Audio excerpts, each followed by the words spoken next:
Hey, welcome to season 3, episode 3, where we are talking about the one about selling in hard times. Now, let's be real. This year, 2025, has been a bit of a shit show.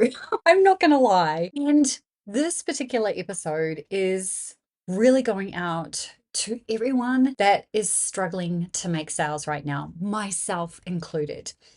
I'm not here to tell you that everything is perfect all the time because the reality is it isn't. And if you're in the B2B space like I am, this is the space that has been hit the hardest. Because when times are tough, when stuff is going on in the world, the first thing that people do who are serving business to business and businesses who are working with other businesses, they tend to push aside coaching and turn to more DIY stuff. Or they just kind of piecemeal things together and just kind of go with the flow. And there's absolutely nothing wrong with that. So, how do you manage that? I can hear you kind of thinking. So, what do you do in hard times? How do you sell? Because there's a couple of layers here. One, you need to make money. And two, you also need to kind of think about the person that you're actually trying to help and where they're at and what is going on in their world. Now, this is not about you having to discount things. It's not about dropping your prices, although sometimes that is an option. And it really just depends on kind of where you're at in your business and what is happening. Thankfully for me, I have set up recurring income. So I always have this baseline that pretty much covers all of my day-to-day stuff. But what it doesn't cover is investing in things. So I am the person who is being very frugal with how I spend my dollars.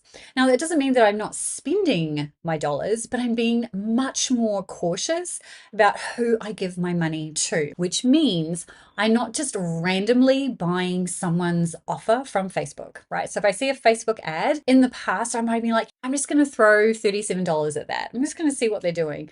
Or I'm just going to try $27. I'm just going to throw it at that. I'm not doing that. What I'm doing is paying attention to the people that I trust, and your audience is doing the same. And that is why you want to think about creating connection through empathy marketing. Now, here's the thing. This doesn't mean you actually really need to change anything, particularly if you are someone who already nurtures and sells, right? If you're always nurturing your audience and selling to your audience, you don't really need to change anything other than you may want to think about segmenting. So I know I normally share a story from Voxer Coaching, but you know what? The story today was my story because I am experiencing this myself, and I wanted to share how I am approaching this process. Number one, I'm not getting political, so I don't talk about politics or anything like that in any of my emails because that is not the time or place to do that.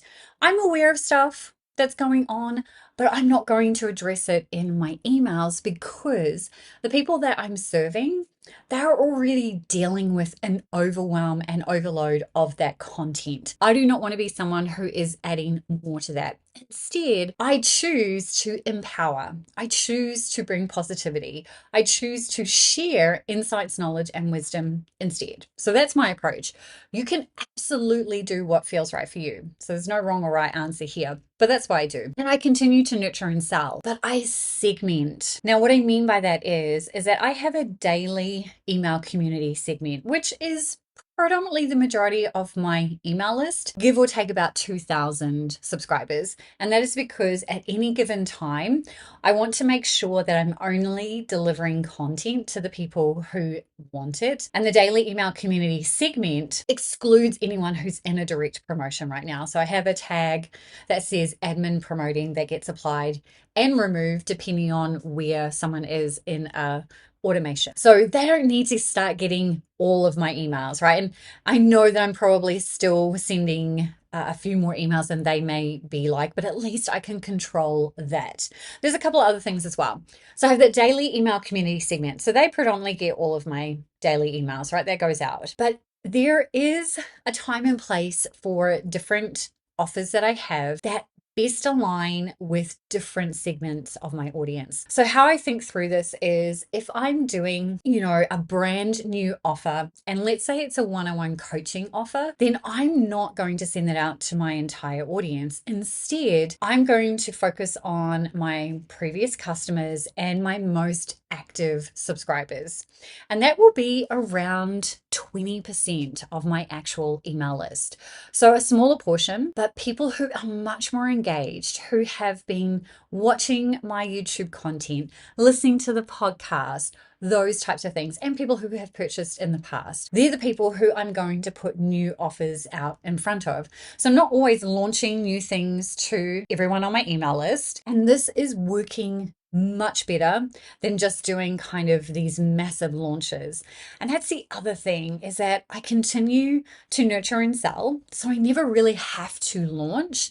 And even if it is a brand new offer, I'm really just doing intentional promotion.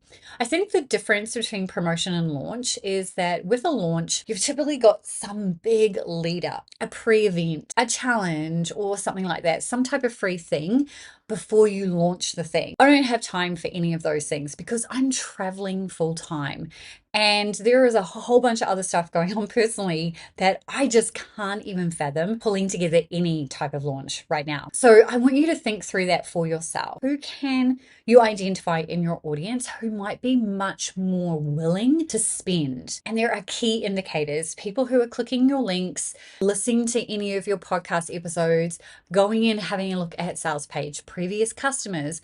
Those are the people that you want to be getting in front of again and again and again. So that is your action step, to go and have a look at your last 7 emails and start segmenting your audience based on people who are clicking, people who are engaging, and then presenting offers to that audience. Now, at any given time, someone in your main audience can kind of upgrade themselves into that by simply taking action on the content that you're already sharing with them. Hey, and thanks so much for joining me for our Simple Success session today. If you loved what we just discussed and you are looking for more support and help, accountability, feedback on getting all of these components in place, then I'd love to help you inside the feedback loop. It's just $100 for 30 days, box of coaching and daily feedback. Kind of like having a business bestie hanging out in your back pocket. Now you can find all the details at hustleandgroove.com/feedback. And remember, your business does get to be easy and fun. You just have to decide to make it so. See you next time.